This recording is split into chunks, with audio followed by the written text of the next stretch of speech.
Hello students, this is Mrs. Crumpton, and this is your 8-7 algebra lesson, solving ax squared plus bx plus c equals 0. Your learning target: I can factor trinomials in the form ax squared plus bx plus c.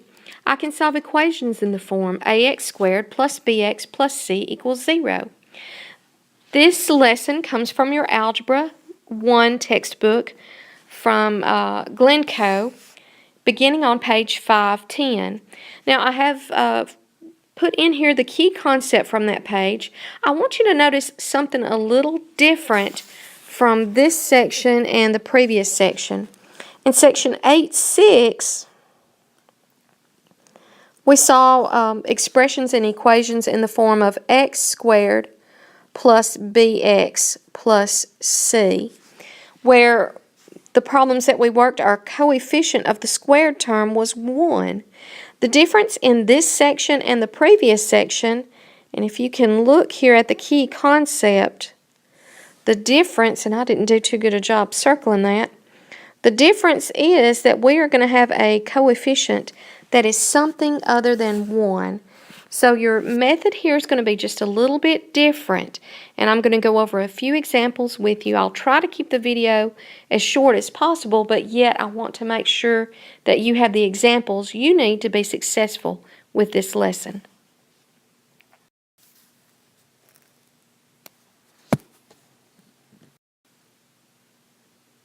Students, the first problem that we're going to look at here is our directions are going to be factor the trinomial. Your trinomial here is 5x squared plus 27x plus 10. Now, the first thing that's always good to look at is, can I factor out a greatest common factor from the coefficients? In this case, I cannot. But you need to go ahead and start getting yourself familiar with A, B, and C and being able to identify A, B, and C. That will be important as we move on and gain knowledge toward our quadratics. So A is the coefficient of x squared, and here that is 5. B, the coefficient of the x term, is 27. And C is the constant, which is 10.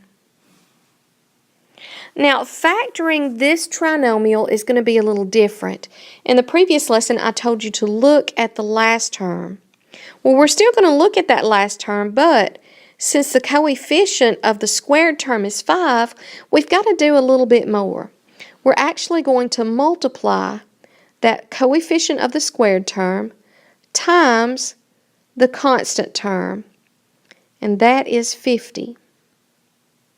Then we want to look at the factors of 50, and just like we previously did, the only difference is this time we're multiplying something.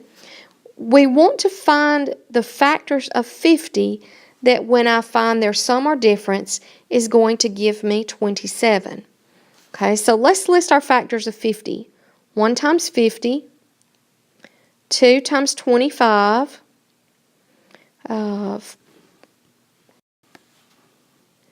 5 times 10. Now double check and make sure I haven't left any factors out. Sometimes I make mistakes. Okay, now which of these factors, since everything is positive, that's the good news, everything here is positive. Which of these factors can I add together to get a positive 27? How about these two? 2 plus 25 gives me 27. Okay, well let's add a little bit to that. Is there a way that I could substitute these factors in to your problem? And yes, there is. I could say 2x plus 25x equals 27x.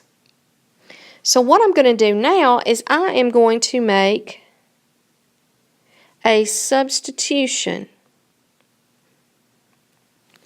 I am going to replace this 27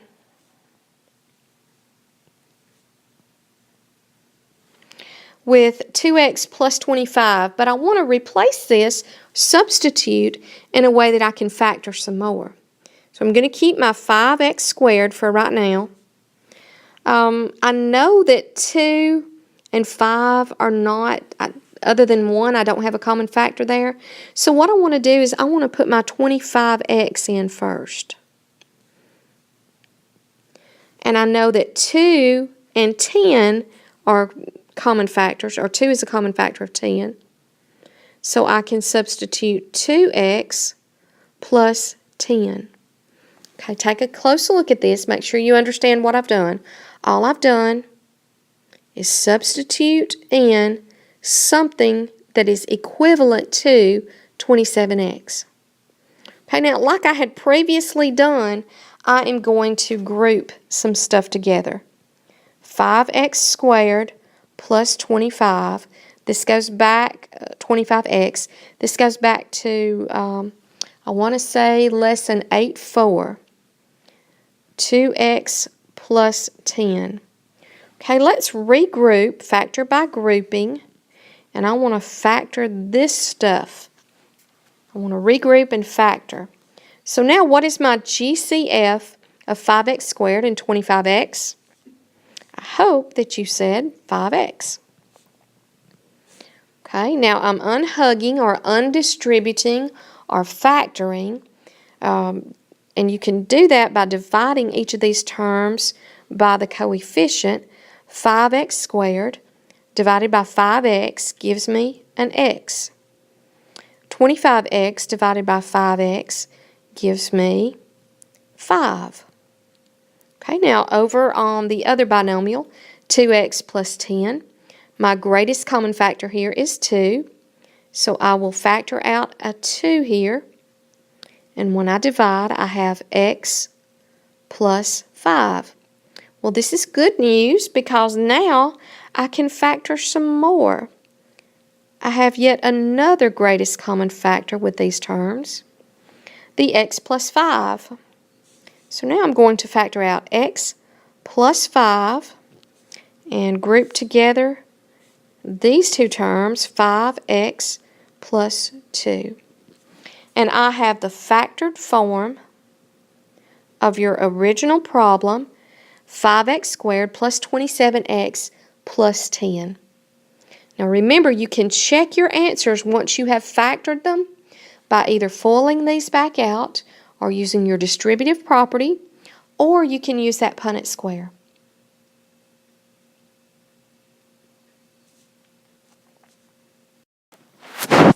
Let's look at another problem.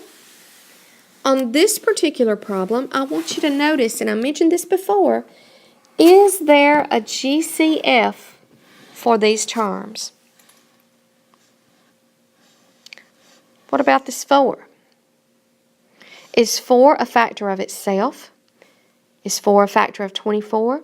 Is 4 a factor of 32? And yes, that is true for each term. So I'm going to factor out a 4 before I even start this problem. Factoring out a 4, that leaves me with x squared plus 6x plus 8. Okay, well now that's good news because now, unlike your previous problem, all I've got to do, I'm back to a coefficient of 1 in front of x. So now all I've got to do is look at my factors of 8. 1 times 8, 2 times 4, and that's it. Do I have a combination of these that will give me 6? And of course I do. 2 plus 4 is 6. So now I can't lose that 4 that's outside parentheses. But remember that x times x gives me that x squared. And here I can use the 4 and the 2. It doesn't matter which order you put them in. Let me go back and put them in numeric order. 2 times 4. And I know when I add those, that's going to give me 6. So your factored form for this trinomial, x plus 2, x plus 4,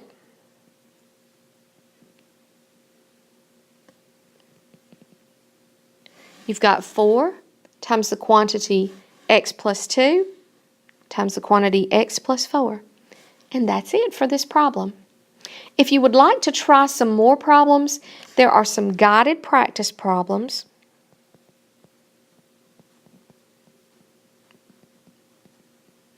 And they are about the middle of page 511. If you're not sure about these and you want to try some extras, those would be some good practice for you. Next, we want to talk about prime polynomials. A prime polynomial is a polynomial that cannot be written as a product with integral coefficients. All right, now that's a lot of fancy words. Let's talk about what we're going to do here. Now, the other expressions that we've looked at could be factored. Okay, now we're going to do basically the same thing here. We're going to take the coefficient of the squared term, since that coefficient is not 1, and I'm going to take the last term, multiply those together. 3 times 5, that gives me 15. My factors of 15 are 1 times 15 and 3 times 5. Now my monkey in the middle here is going to mess things up for us. I need to know of these factors, 1 times 15 and 3 times 5, is there some combination of these that I can add or subtract and get 7? Well, 1 plus 15 is 16. 3 plus 5 is 8. I don't have to worry about negatives because everything here is positive. Well, that's kind of strange because the others have factored nicely, but this one ain't going to factor. So guess what? There are no factors with the sum of 7. So the quadratic expression here cannot be factored using integers. Therefore, 3x squared plus 7x plus 5 is prime. And that would be your answer for this particular problem. Look over that closely. Make sure if you don't understand it that you bring questions to class. There is another example of a prime polynomial on page 512 at the top of the page. There are also guided practice problems under that example.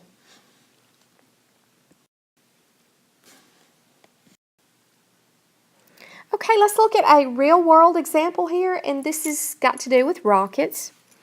Mr. Nugent's science class built a model rocket. They launched the rocket outside. It cleared the top of a 60-foot high pole and then landed in a nearby tree. If the launch pad was 2 feet above the ground, the initial velocity of the rocket was 64 feet per second, and the rocket landed 30 feet above the ground. How long was the rocket in flight? Now, the good news is we are given an equation here to use. We are told to use h equals negative 16t to the second power plus vt plus h sub 0. Okay, now let's look at our problem here and figure out what the numbers are that I need to substitute to figure out this equation. Okay, h stands for height. Our height here is 30 feet above ground. Our velocity here is 64 feet per second. And okay, let me back up just a second. The h equals 30 is how high the rocket went above the ground. And our initial was 2 feet above the ground. Okay, that goes here. Now, all we've got to do is make some simple substitutions and solve this equation. Let's replace h with 30 minus 16t squared, or excuse me, that should be equals negative 16t squared plus v 64 t plus h sub 0, which is 2. Okay, now remember, for quadratics and for solving these equations, we've got to have everything on the same side. So this 30 is out of place. So to get it to move, what operation do I need to do? Subtraction. I'm going to subtract 30 from its like term on the right side of the equation. And now I have 0 equals negative 16 t squared plus 64t minus 30. Did anyone catch a mistake that I made there? 2 minus 30 is not 30. That should have been 0 equals negative 16t squared plus 64t minus 28. Y'all have to watch me. Sometimes I make mistakes. Okay, now look at how to solve this problem. First off, do I have a greatest common factor that's going to make this problem easier for me? Look at your coefficients closely. Yes, I do. I can actually factor out a 4. So 0 equals, I'm going to factor out that 4, greatest common factor. So 4 is a factor of negative 16, negative 4 times. 4 is a factor of 64. That would be 16 times. And then 4 is a factor of negative 28, 7 times. I still got a whole lot of negatives going in there. Is there something else that maybe would make the problem a little bit easier? How about if I factored out, instead of 4, I factor out negative 4? That changes my squared term to a positive, my term with just t to a negative, and then I've got a positive 7. Okay, all I did from this step to this step is I changed factoring, or I factored out a negative 1 in addition to the 4. Okay, now that 4 is just really bugging me. Can I get rid of that some way? Remember, I'm solving an equation here. So I can actually do the opposite of multiplying, which is divide. I can divide the problem through by negative 4. 0 divided by negative 4 is still 0. Well, that's got one less thing to worry about over here, and I've got 4t to the second power minus 16t plus 7. Okay, now think about what I've done with the previous examples. I have taken the coefficient of the squared term, and I have taken the constant term, multiplied those together, and I get 28. Okay, now is there some combination, some factor that's going to give me a negative 16? Now that's important to note that it's a negative 16 here. Okay, now I want to think, now this last term is positive, but I know that a negative times a negative can give me a positive, which means this middle term had two negative numbers. Ooh, excuse me. That should be a minus. Negative plus a negative gives me a negative there. Okay, so I want to think about negative terms of 28. Negative 1 times negative 28. Negative 4 times negative 7. Ooh, and I left out 2. Negative 2 times a negative 14. Is there some combination here that gives me a negative 16? Yes, there is. When I add them, negative 2 plus negative 14 gives me that good old monkey in the middle, negative 16. Okay, so now I'm going to do what I did on one of the previous problems. Need to keep that 0 hanging out here. I'm going to make a simple substitution, replacing 16, or negative 16 in this case, with an equivalent. keep my 4t squared minus 2t minus 14t plus 7. Okay, now I'm going to group. I'm going to regroup this. Get some stuff together where I can factor out some more. 4t squared, group that with 2t plus negative 14t plus 7. Take a look. If you got questions, I know some of you will. Okay, now my greatest common factor here, I can factor out a 2t. That leaves me with t, 2t minus 1.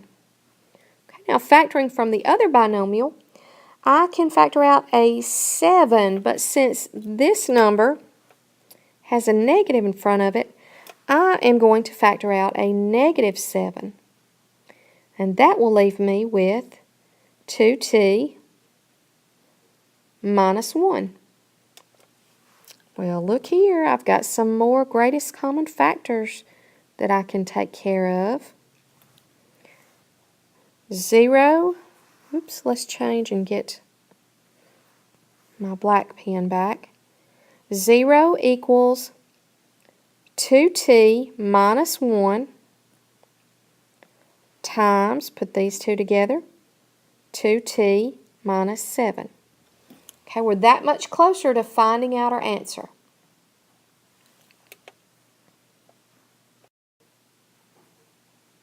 In the previous section, you learned that to solve this type of equation, we're going to take each grouping, each binomial, and set it equal to 0. 2t minus 7, oops, excuse me. 0 equals 2t minus 7. Now we've got two-step equations. Add 1 to both sides. We got 2t equals 1, or t equals 1/2. Okay, solve the other one. Add 7 to both sides. We've got 2t equals 7. Dividing both sides by 2, we get that t equals 7 over 2. And let's just leave it as an improper fraction. So now let's talk about what these solutions mean. Your solutions are 1/2 and 7 over 2. What does this mean? The first time, 1/2 represents how long it takes the rocket to reach a height of 30 feet on its way up.